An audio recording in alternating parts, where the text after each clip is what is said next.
This week, we are going back to the USSR. Back into the USSR. USSR Industar 61 LD version.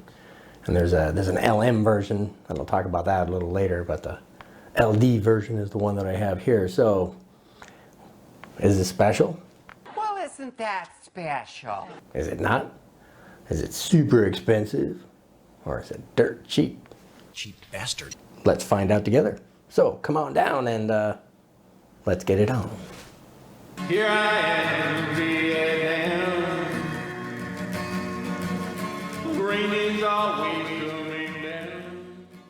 This is Camera Talk with Dr. Scott. As the intro says, this week we're going back to the USSR. Back in the day, the Soviets, after World War II, through part of their reparation program, they took over East Germany. And since they took over East Germany, they figured, hey, why not loot the country for everything we can? Hey, where are the white women at? So they went on down to Jena in East Germany. At the time it was East Germany. And found the Carl Zeiss factory.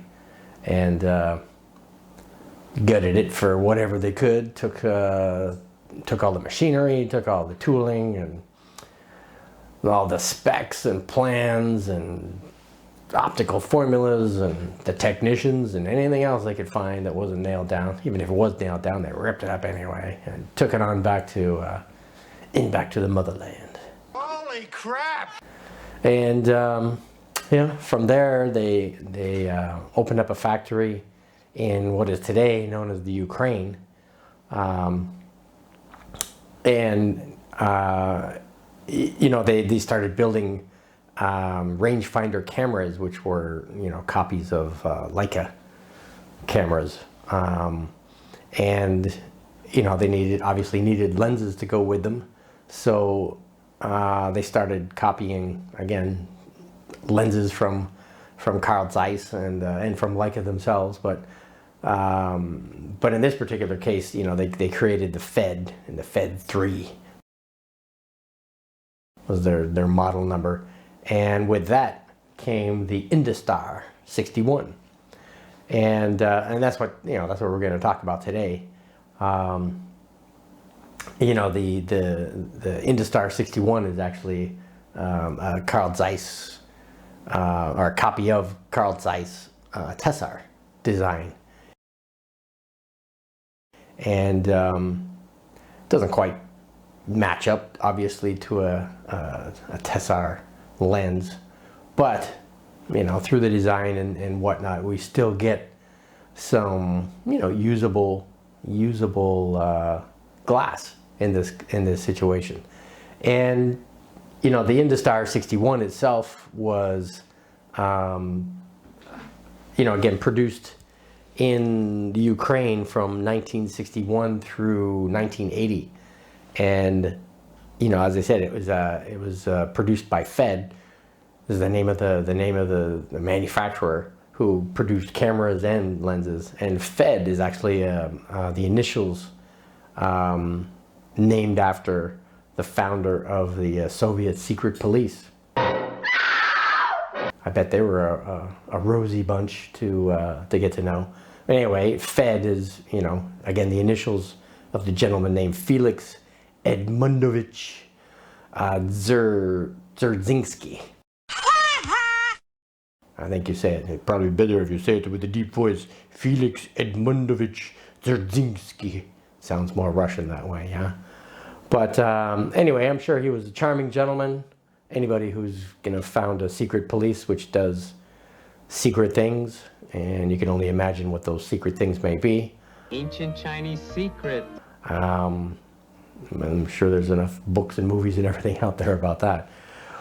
But anyhow, so Fed created the camera, which was a copy of a Leica, and then created lenses to go with that.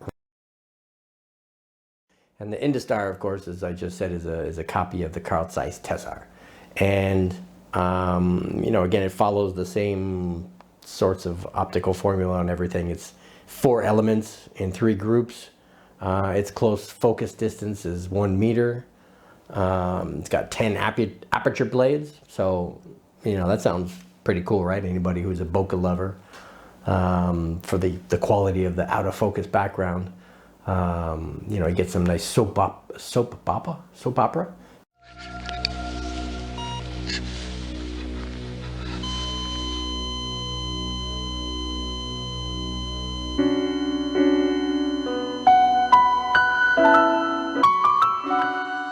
Soap bubble bokeh out of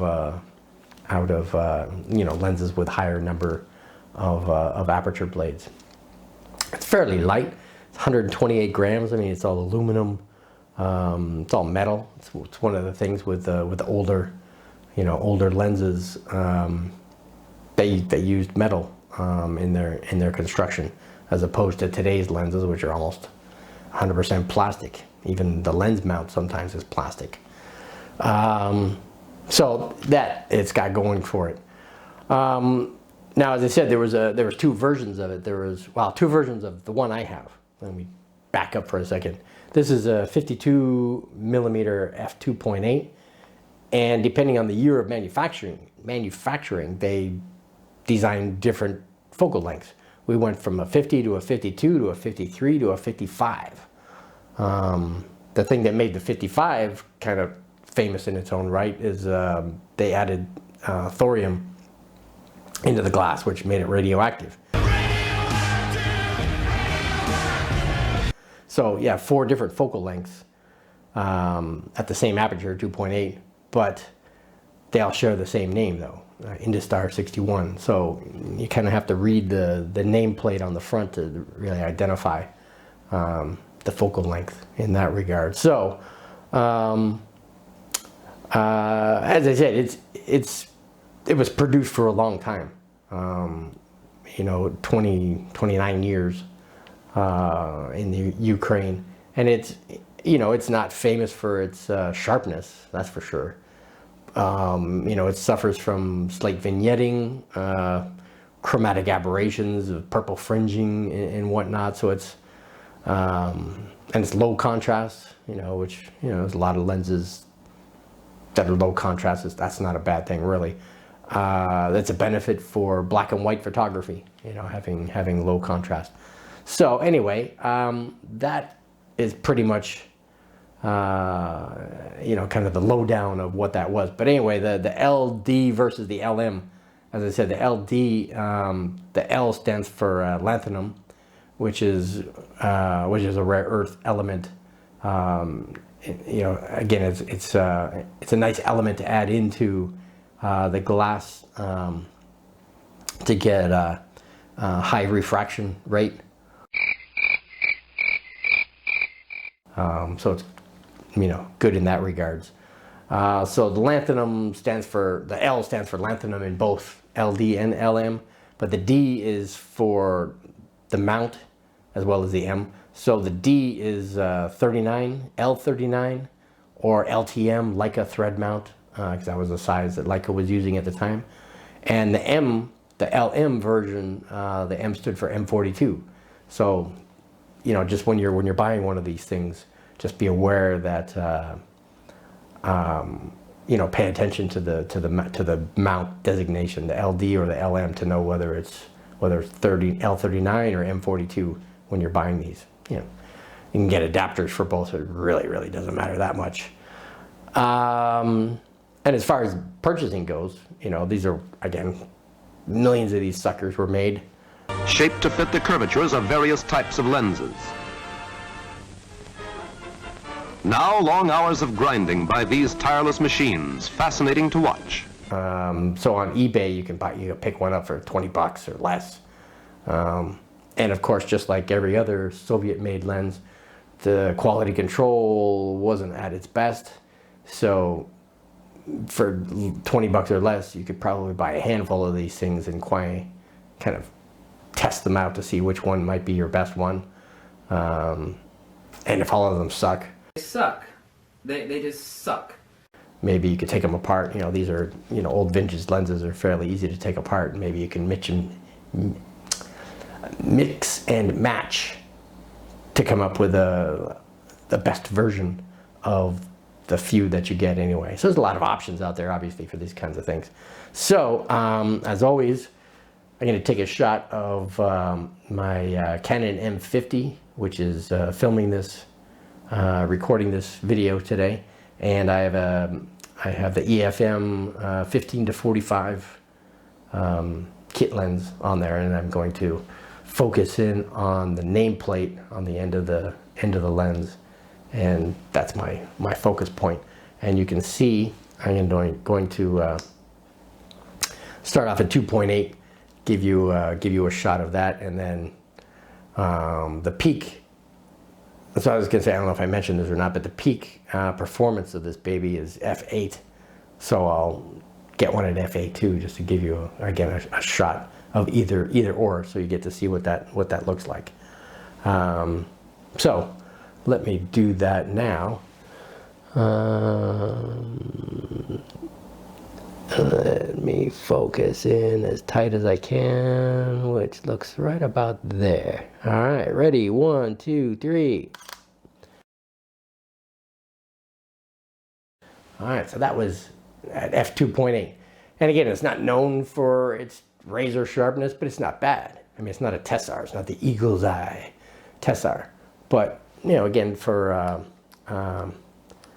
you know, an older lens, it's truly not that bad. Screw you guys, I'm going home. Here, let me switch. Hold on. Just had to switch to aperture mode just so we can get a little more light on the scene here. All right, so same thing. Let me focus in on the end of the lens. 1, 2, 3. All right, so that's that. So that was f2 and f8. Again, it's optimal at f8. It goes from 2.8 to f16. And of course, as you know, at f16 or f22 or f32 or whatever your particular lens goes to, it's usually not at its peak performance in that regard. So, you know, because you end up with diffraction at that point. So anyway, so that was the sample of the end of lens for my M50. Now let me show you some shots of Dylan. As you know, all my videos, when I use a little model for my lens reviews, even though they aren't technical lens reviews, of course, user reviews, I would say. I use Dylan. Everybody knows him. Aww. Right? My little model. He's free. Everybody loves free.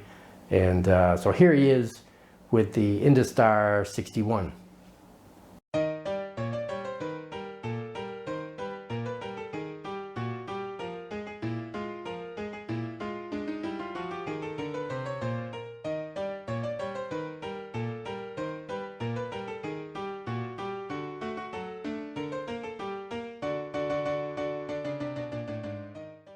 All right, so that's pretty much all I have for you today.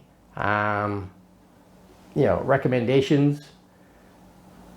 You're not going to obviously use this lens for any kind of, you know, production work, as far as you know, customers paying you money for, you know, headshots or product photography or anything like that. But if you're going to do any kind of cinematic things, you know, with you know, doing videos or whatnot, you can get some pretty cool cinematic effects from this this kind of thing. And if you're into black and white, again, low contrast lens, therefore you're going to get some, you know, nice black and white photos of that. So anyway, it's got character. It's, you know, again, creative uses in it, and best of all, it's dirt cheap. As I said, for $100 you can get 5 of these things, or even more, depending on the deal you get from the seller. So anyhow, that's pretty much all I had for you today. And can I recommend it? Sure. Again, for the price, the bang for the buck sort of thing. Can't beat it. So with that said, Let me give my little plug in for Luminar and Luminar AI. Luminar Neo is the latest, greatest one coming out this winter. You know, it's what I use for my own photo editing, and you know, it's great. I mean, I have a video on Luminar if you want to check through my videos to find that, learn a bit more about it, or go to skylum.com and learn about it. But it's, again, it has all the bells and whistles that Lightroom and Photoshop and all the others have out there. But it's again back to economics, because at Modesty Photography, we're all about saving you money and you know, trying to share tips and tricks on things and introduce you to, you know, lenses that you may or may not know about. So if you're in the market for some photo editing software, click on the link below and you can save 10 bucks. I mean, regularly I think it's 65 bucks or so. So save 10, that's 55 bucks. Hey, why not? If you can save money, go for it. So with that said, why don't you do me a favor and support my channel and subscribe, and talk to your wife or girlfriend or boyfriend or, you know, whatever you have, and tell them to subscribe. And since I'm supporting both sexes, hey, why not? And let's get a double finger subscribe. And last but not least, how about you be safe out there, right? You know, COVID has not gone away yet. It's still working its way around the world in different variants and strengths, and you're vaccinated or not vaccinated, and oh my God, who knows what's happening. Well, we all know what's happening, but what will happen, I guess, is the question. So come on back next week and let's find out, right?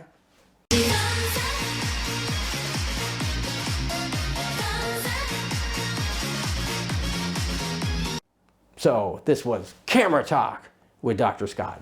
And if you come back next week, we'll talk about something else. Actually, I think next week I'm going to talk about, because obviously everybody knows the Leica Noctilux, right?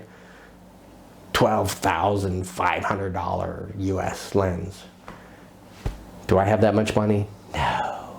I'd have to sell all of these and all of these. Well, not really all of them. Maybe half of them to get myself $12,000. But do I want to sell half of these for a Noctilux, which I'll use once or twice and one trick pony kind of thing? No.